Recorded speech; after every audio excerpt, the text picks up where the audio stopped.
ഐറ്റലിൻ്റെ itel S25 ultra എന്ന പുതിയൊരു smart phone launch ചെയ്യാൻ പോകുന്നുണ്ട്. ഈ ഒരു ഫോണിൻ്റെ ഫീച്ചേഴ്സിനെ പറ്റിയിട്ടുള്ള പല കാര്യങ്ങളും പറയാൻ കഴിഞ്ഞിട്ടുണ്ട്. എന്തായാലും ഈ ഒരു വീഡിയോയിൽ നമ്മൾ നോക്കാൻ പോകുന്നത് ഐറ്റൽ S25 അൾട്ര എന്നുള്ള സ്മാർട്ട് ഫോണിനെ പറ്റിയിട്ടാണ്. നമ്മൾ ഫീച്ചേഴ്സും കാര്യങ്ങളൊക്കെ നോക്കുകയാണെന്നുണ്ടെങ്കിൽ ഈ ഒരു ഫോണിൻ്റെ ഹൈലൈറ്റ് ആയിട്ടുള്ള ഫീച്ചേഴ്സ് എന്ന് പറയുന്നത് ഇതിൻ്റെ ഡിസ്പ്ലേ ആയിരിക്കും. അപ്പം ഈ ഒരു ഫോണിൽ 6.78 ഇഞ്ചിൻ്റെ ഫുൾ HD പ്ലസ് ഡിസ്പ്ലേ വരും. അമോലെഡ് ഡിസ്പ്ലേയുമായിട്ടായിരിക്കും ഈ ഒരു സ്മാർട്ട് ഫോൺ വരിക. എടുത്തു പറയേണ്ട കാര്യം എന്ന് പറയുന്നത് കർവ്ഡ് ആയിട്ടുള്ള ഡിസ്പ്ലേയും കാര്യങ്ങളൊക്കെ ഇതിൽ വരുന്നതായിരിക്കും. ഈ ഒരു ഫോണിൻ്റെ വില 15,000 രൂപയ്ക്ക് താഴെ ആയിരിക്കും വരിക. ആ ഒരു പ്രൈസ് റേഞ്ചിൽ കർവ്ഡ് ഡിസ്പ്ലേ എന്നുള്ളത് എടുത്തു പറയേണ്ട ഒരു കാര്യം തന്നെയാണ്. പഞ്ചോൾ ഡിസൈൻ ഇതിൽ വരുന്നതായിരിക്കും. പഞ്ചോൾ വരിക ടോപ്പ് സെൻറ്റർ ഭാഗത്തായിട്ടായിരിക്കും. 120 ഹെർട്സിൻ്റെ റിഫ്രഷ് റേറ്റും കാര്യങ്ങളൊക്കെ ഇതിൽ സപ്പോർട്ട് ചെയ്യുന്നതായിരിക്കും. പിന്നെ ഡൈനാമിക് ബാർ എന്നുള്ള ഫീച്ചർ ഇതിൽ വരുന്നതായിരിക്കും. അതായത് ഐഫോൺ 15 സീരീസിലേതെയും 16 സീരീസിലേതൊക്കെ പോലെ ആയിരിക്കും നോട്ടിഫിക്കേഷൻ കാര്യങ്ങളൊക്കെ വരിക. ഡൈനാമിക് ഐലൻഡ് പോലുള്ള ഫീച്ചറാണ്. പിന്നെ പീക്ക് ബ്രൈറ്റ്നസ് വരിക 1400 നിറ്റ്സ് ആയിരിക്കും. ഗൊറില്ല ഗ്ലാസ് 7യുടെ പ്രൊട്ടക്ഷൻ കാര്യങ്ങളൊക്കെ ഈ ഫോണിൽ വരുന്നതായിരിക്കും. അപ്പം അത്യാവശ്യം നല്ല ഡിസ്പ്ലേ ഫീച്ചേഴ്സും കാര്യങ്ങളൊക്കെ ഈ ഫോണിൽ വരുന്നതായിരിക്കും. പക്ഷേ പ്രോസസറിൻ്റെ കാര്യത്തിലോട്ട് വരികയാണെന്നുണ്ടെങ്കിൽ unisoc T620 എന്ന പ്രോസസറുമായിട്ടായിരിക്കും ഈ ഒരു സ്മാർട്ട് ഫോൺ വരിക. ഇത് ബേസിക് ആയിട്ടുള്ള ഒരു 4G പ്രോസസറാണ്. 5G സപ്പോർട്ടൊന്നും ഇതിലുണ്ടാവില്ല. അപ്പം വില 10,000 രൂപയ്ക്ക് മുകളിലാണെന്നുണ്ടെങ്കിൽ അത്ര മികച്ചൊരു പ്രോസസ്സർ എന്ന് പറയാൻ പറ്റില്ല. അപ്പം മികച്ച ഡിസ്പ്ലേ ഫീച്ചേഴ്സിനനുസരിച്ചിട്ടുള്ള ഒരു പ്രോസസ്സർ ഇതിൽ വന്നോളണം എന്നില്ല.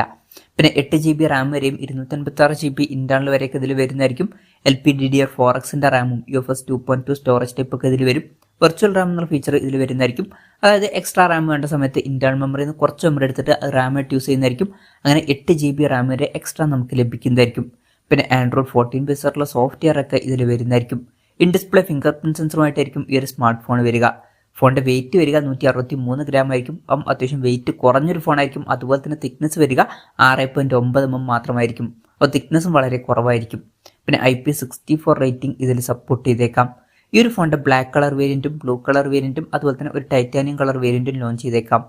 ഇനി ക്യാമറയുടെ കാര്യത്തിലോട്ട് വരികയാണെന്നുണ്ടെങ്കിൽ ഫോണിൻ്റെ പിന്നിൽ ട്രിപ്പിൾ ക്യാമറ സെറ്റപ്പ് വരുന്നതായിരിക്കും. 50 mega pixel main camera sensor ആയിരിക്കും ഈ ഫോണിൽ വരിക. ബാക്കി 2 സെൻസേഴ്സിനെ പറ്റിയിട്ടുള്ള കാര്യങ്ങൾ അറിയാൻ കഴിഞ്ഞിട്ടില്ല.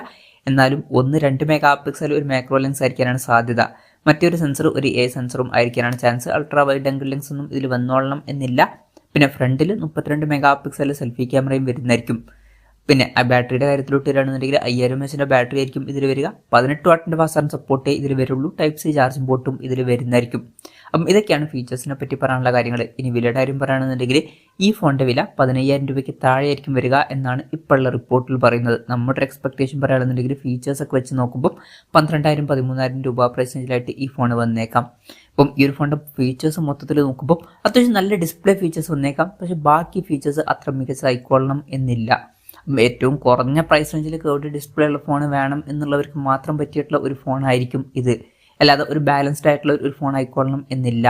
ഇനി ലോഞ്ച് ഡേറ്റിൻ്റെ കാര്യം പറയുകയാണെന്നുണ്ടെങ്കിൽ അതിനെ പറ്റിയിട്ടുള്ള കാര്യങ്ങളൊന്നും ഇപ്പം അറിയാൻ കഴിഞ്ഞിട്ടില്ല. അതിനെ പറ്റിയിട്ടുള്ള ന്യൂസുകളൊക്കെ വരുമ്പോൾ അതിനെ പറ്റിയിട്ടുള്ള വീഡിയോസൊക്കെ നമ്മൾ ചെയ്യുന്നതായിരിക്കും. അപ്പം അതുപോലുള്ള വീഡിയോസൊക്കെ കാണാൻ താല്പര്യമുണ്ടെന്നുണ്ടെങ്കിൽ ഈ ചാനൽ സബ്സ്ക്രൈബ് ചെയ്യാവുന്നതാണ്. എന്തായാലും ഐറ്റലിൻ്റെ ഐറ്റൽ S25 അൾട്ര എന്ന പുതിയൊരു സ്മാർട്ട് ഫോൺ ലോഞ്ച് ചെയ്യാൻ പോകുന്നുണ്ട്. ഈ ഒരു ഫോണിനെ പറ്റിയിട്ടുള്ള നിങ്ങളുടെ അഭിപ്രായം ജസ്റ്റ് ഒന്ന് കമൻറ്റ് ചെയ്യുക. അതുപോലെ തന്നെ ഈ ഒരു സ്മാർട്ട് ഫോൺ ഇന്ത്യൻ മാർക്കറ്റിൽ നിങ്ങൾ ഏത് പ്രൈസിങ്ങിലാണ് എക്സ്പെക്ട് ചെയ്യുന്നത് എന്നുള്ള കാര്യം കൂടി ജസ്റ്റ് ഒന്ന് കമൻറ്റ് ചെയ്യുക.